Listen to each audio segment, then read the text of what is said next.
ఒక శాపం, ఒక లగ్గం, ఒక ఓర్వలేనితనం. ఇవి 3 కలిసి మహాభారతం కొట్లాటను ఎట్లా మొదలుపెట్టినయో ఎరికేనా? ఒక్క రాజు చేసిన ఒక్క తప్పు తర్వాత తరాల జీవితాన్నే నాశనం చేసినయుల్లా.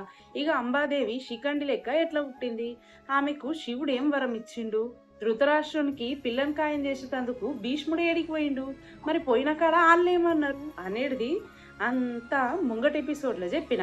ఇగ ఎవలన్నా కొత్తగా చూసేటోళ్ళుంటే ఆ ఎపిసోడ్ చూడుర్రి. అది జూషినంక ఇది జూస్తే మీకు మంచిగా అర్థమైతదన్నట్టు కథ. ఇగ మరి ఇయ్యాలటి కథలకు పోదాం మనం. భీష్ముడు ధృతరాష్ట్రునికి పిల్లని అడిగేటందుకు అచ్చినా అని జెప్తాడు గదా! గాంధార రాజపులకు. ఇగ ఆ రాజు, రాణి మస్తు బాధపడతారులా. ఇగ వాళ్ళేమనబడతిరంటే, మైతాత్మ భీష్మ మీ రాకుమారుడు పుట్టుకతోనే గుడ్డాయనాయె.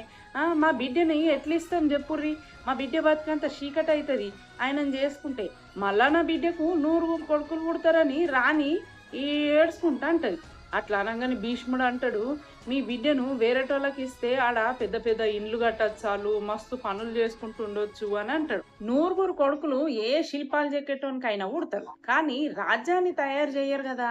ఆ! అట్లనే సంతానము నెంబర్‌లలో గొప్ప గాదు. ఆళ్ళు ఏ వంశం యొక్క గుణాలు, సంస్కారంతోటి పుడతారన్నదే గొప్ప.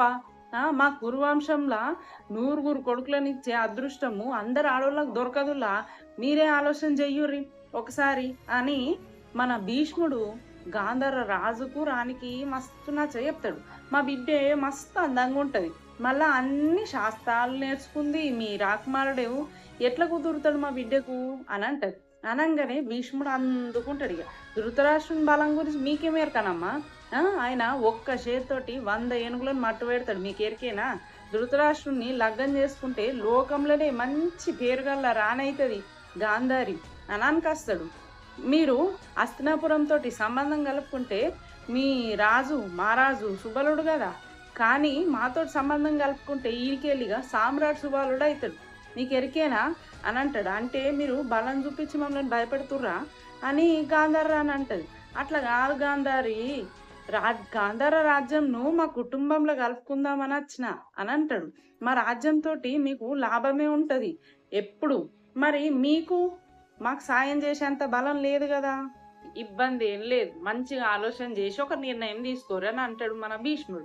ఇగ గాంధార రాజు మస్తు ఆలోచనలో పడతాడు. ఇగ కొంచెం అయినంక ఏం ఆలోచన చేస్తివి రాజా అని మళ్ళా భీష్ముడు అడుగుతాడు. సరే నా బిడ్డనిచ్చి లగ్గం చేస్తా ధృతరాష్ట్రంతోటి అని బాధపడుకుంటా చెప్తాడు గాంధార రాజు. ఇగ ఎక్కడోళ్ళు అక్కడ పోతారు. పోయినంక గాంధార రాణి రాజు దగ్గర పోయి గిట్లా అంటది. ఎందుకు రాజా బాధపడు నిర్ణయం తీసుకుంటిని అయిపాయె అని అంటది. ఇగ అప్పుడు గాంధార రాజు అంటాడు, బాధ కాదు తప్పు చేసినా అని నా మనసు మస్తు ఏడుస్తుంది అని అంటాడు. నువ్వు భీష్మునితోటి ఈ లగ్గానికి ఒప్పుకున్నావని చెప్పంగానే మస్తు కోపం వచ్చింది నాకు. కానీ ఎనకషిర ఆలోచన చేసిన. ఈ లగ్గానికి మనం ఒప్పుకోకపోతే హస్తినాపురపోళ్ళు మన రాజ్యం మీదకి కొట్లాటకస్తారు. మనం వాళ్ళతోటి గెలవం. మన రాజ్యం అంతా నాశనం అయితది. రాజ్యంలో ప్రజలాగమైతారు. అందుకే నువ్వు ఒప్పుకున్నావని తర్వాత అర్థమైంది రాజా అని అలా భార్య అంటది. ఇక గాంధార రాజు అంటాడు, ఒక రాజు లెక్క నేను కరెక్టే ఆలోచన చేసిన గాని ఒక తండ్రి లెక్క మాత్రం నా బిడ్డకు అన్యాయం చేసిన అని అనుకుంటా ఇద్దరాలు మొదలు మస్తు ఏడుస్తారు. మన కొడుకు శకుని వేట నుంచి తిరిగొస్తాడు కదా! గప్పుడేం చేద్దాం మరి? ఆ! అని గాంధార రాజు ఆళ్ళ భార్యని అడుగుతాడు. ఆయనకు వాళ్ళ చెల్లంటే మస్తు పానం.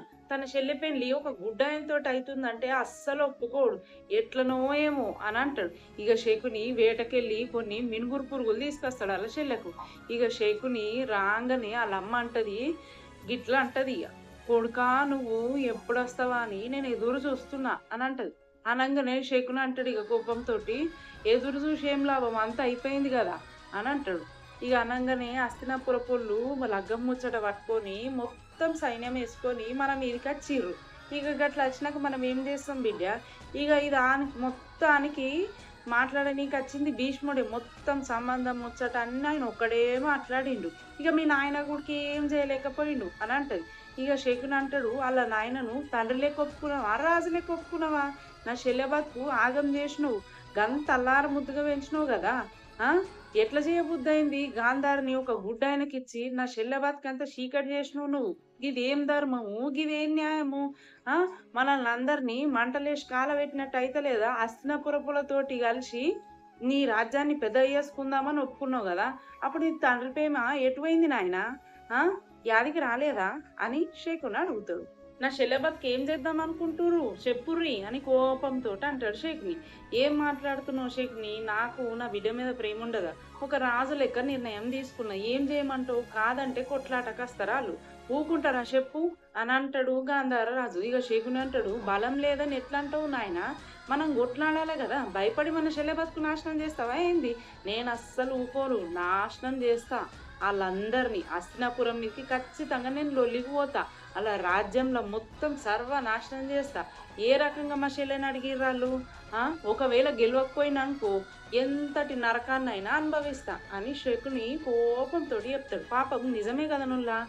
ఓలకైనా మస్తు బాధ కదా చెప్పుర్రి. పుట్టుకతోటి గుడ్డ ఆయనకు బంగారం అసొంటి చెల్లెనిచ్చి ఓలు పెళ్లి చేస్తారు చెప్పుర్రి.